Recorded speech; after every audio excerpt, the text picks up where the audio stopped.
Hey, Danny, let's read Knuffle, Bunny, Free, An Unexpected Diversion by Mo Willems. Boink. Knuffle Bunny Free. One day, not so long ago, Trixie took a big trip with her family. They were on their way to visit Trixie's Oma and Opa in Holland. Holland is far away. So that meant taking a taxi to the airport, waiting in line, watching Knuffle Bunny go through the big machine, waiting some more, and finally getting onto a real airplane. Let's read it. On the plane, Trixie played and read and slept. Before she knew it, the plane had landed. Trixie and her family left the airport and got onto a train to go to Oma and Opa's house. Welcome, Trixie. Oma and Opa were so happy to see Trixie. Soon, Oma and Trixie were drinking cold glasses of chocolate milk in the garden. Suddenly, Trixie realized something. Trixie didn't tell her daddy that Knuffle Bunny had gone. She didn't have to.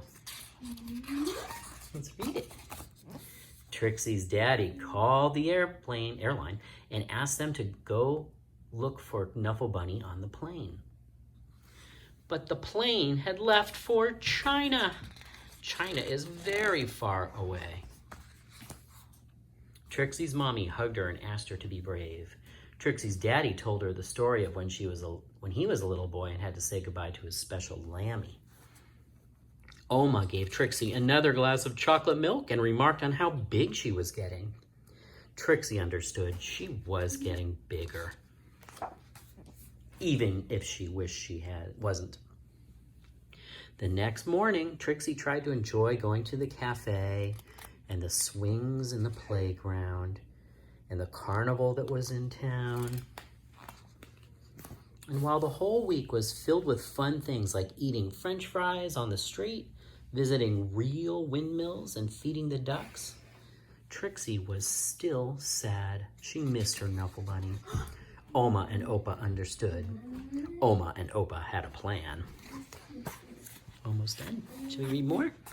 That night, they had a surprise for Trixie. A brand new, top-of-the-line Funny Bunny doll extreme. It could walk, it could dance, it could speak Dutch. Ik kan spreken, ik kan dansen. But it couldn't make Trixie feel any better. Trixie was sure that she wouldn't be able to sleep another night in a strange bed without her Knuffle Bunny. But before she knew it, she was dreaming. What was she dreaming of? She dreamed of Knuffle Bunny in all the places he would visit. She dreamed of all the children Knuffle Bunny would meet. She dreamed of how Knuffle Bunny would make them feel better. The next morning, Trixie felt better. Trixie had a big breakfast. She played with Oma and Opa on the playground swings. She even tried a sip of Opa's coffee at the cafe. Do you like coffee? Blech. It was a great day. I love coffee. Before she knew it, the trip was over and it was time to go home. Trixie hugged Oma and Opa as hard as she could. Then Trixie and her family got back onto the train and back onto the plane and listened to the crying baby as the plane lifted off. But can you believe it? Right there on that very plane, Trixie noticed something. Knuffle Bunny! Trixie was so happy to have Knuffle Bunny back in her arms. Happy enough to make a decision, Trixie turned around and said, "Would your baby like my Knuffle Bunny?" "Really?" asked the baby's mother. "Really?" asked Trixie's daddy. "Really?" asked Trixie's mommy. "Flangle, flangle," asked the baby. Really, said Trixie. She was big enough.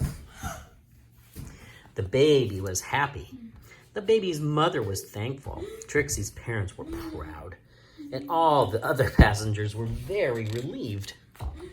And that is how, a few weeks later, Trixie received her very first letter.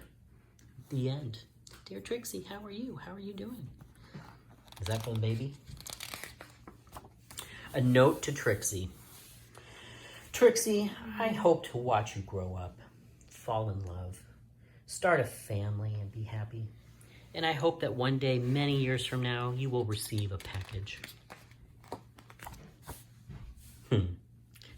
From an old pen pal. Love, Daddy. The end.